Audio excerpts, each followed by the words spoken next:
রূপশ্রী প্রকল্পের নিয়মাবলী সম্পর্কে অবগত নয় কাউন্সিলররাই। কলকাতা পুরসভার মাসিক অধিবেশন পর্বে বিয়ে নিয়ে তুমুল হইচই। আর্থিকভাবে পিছিয়ে পড়া দরিদ্র পরিবারের মেয়েদের বিবাহের জন্য রূপশ্রী প্রকল্প ঘোষণা করেছিলেন মুখ্যমন্ত্রী মমতা বন্দ্যোপাধ্যায়, কিন্তু সেই প্রকল্পের নিয়ম সম্পর্কে ধোঁয়াশা কাউন্সিলরদের মধ্যেই। কলকাতা পুরসভার 24 নম্বর ওয়ার্ডের কাউন্সিলর ইলোরা সাহার প্রশ্ন ছিল, বহু অনগ্রসর সম্প্রদায় আছে যারা এখনো আইনি বিবাহ সম্পর্কে বিমুখ রয়েছেন, ফলে রূপশ্রী প্রকল্পের অন্তর্ভুক্ত হতে গেলে কি ম্যারেজ রেজিস্ট্রেশন বাধ্যতামূলক? কাউন্সিলরদের ভ্রান্তি দূর করতে জবাব দিয়েছেন মেয়র পরিষদ মিতালি বন্দ্যোপাধ্যায়। মিতালি বন্দ্যোপাধ্যায় জানিয়েছেন, যারা শুধুমাত্র রেজিস্ট্রি ম্যারেজ করছেন তারা রূপশ্রী প্রকল্পের আওতায় পড়েন না।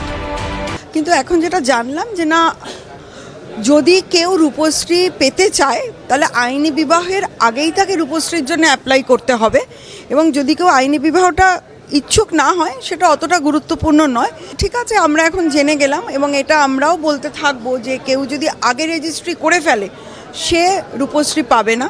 রূপশ্রী পেতে গেলে তাকে সামাজিক বিবাহ এবং রেজিস্ট্রি বিবাহ দুটো করার আগেই অ্যাপ্লিকেশনটা করতে হবে। এটাই আমাদের একটা মিসকমিউনিকেশন তৈরি হচ্ছিল, তো আজকে খুব সঠিকভাবেই মিতালি দি আমাদের সবাইকে বুঝিয়ে দিয়েছেন যে এখন আর কোনো কনফিউশন নেই।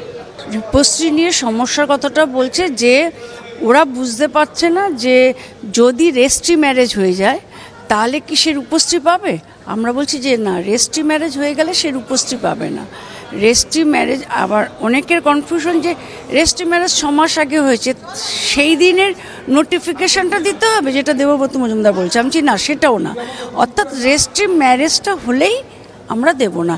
এমনি সামাজিক বিয়ে হোক, তাতে যদি সে বিয়ের কার্ড ছাপাতে পারে ভালো, যদি সে বিয়ের কার্ড ছাপাতে না পারে সাদা কাগজে যদি একটা অ্যাপ্লিকেশন করে দেয় তাতেও আমরা দেব। রেজিস্ট্রি ক্ষেত্রে পাওয়া যাবে না। আইনি বিবাহ তো দিচ্ছে না, কারণ আইনি বিবাহ যে করতে পারে তার তো ক্ষমতা আছে টাকা পয়সা দিয়ে করা। হ্যাঁ, আমরা চাইছি একদম নিডি। আমাদের মাননীয় মুখ্যমন্ত্রী বলছেন যত দুস্থ মানুষ আছে, যাদের কিছু করার ক্ষমতা নেই, তাদের জন্য এইটা। কাউন্সিলরের প্রশ্ন নিয়ে তাজ্জব মেয়রও। রূপশ্রীর নিয়ম সম্পর্কে সবাই অবগত, কেন কাউন্সিলর প্রশ্ন করলেন জানা নেই, বললেন ফিরোজ হাকিম। নিয়ম সম্পর্কে সবাই জানে। নিয়ম সম্পর্কে আপনার যদি ফর্মটা দেন, ফর্মটার পেছনে পুরো নিয়মটা রয়েছে। সুতরাং নিয়মটা কেন কাউন্সিলর এটা প্রশ্ন করলেন আমি জানি না।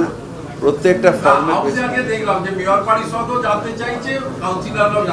না জানতে চাইছে না, এটা হচ্ছে একটা মিসকনসেপ্ট। যে দুজনের মধ্যে কেউই রূপশ্রী নেয়নি, ওদের বিয়ের সময় রূপশ্রী ছিল না তাই হয়তো নেয়নি, কিংবা হয়তো পরিবারের এই অবস্থা নয় যে রূপশ্রী নেয়নি, কিন্তু যারা রূপশ্রী সত্যিকারের বেনিফিশিয়ারি তারা সব নিয়ম জানে। পশ্চিমবঙ্গ সরকারের তরফে 2018 সালে চালু করা হয় রূপশ্রী নামক সামাজিক কল্যাণ প্রকল্প। প্রশ্ন উঠছে, এতদিন পরও কেন সরকারের জনমুখী প্রকল্প নিয়ে কাউন্সিলরের মধ্যে ধোঁয়াশা? জনপ্রতিনিধিরাই যদি নিয়মাবলী নিয়ে অবগত না হন তাহলে সাধারণ মানুষকে কিভাবে বোঝাবেন তারা? ক্যামেরায় কিশোর মুখোপাধ্যায়ের সঙ্গে খালেদ জামালের রিপোর্ট, ক্যালকাটা নিউজ।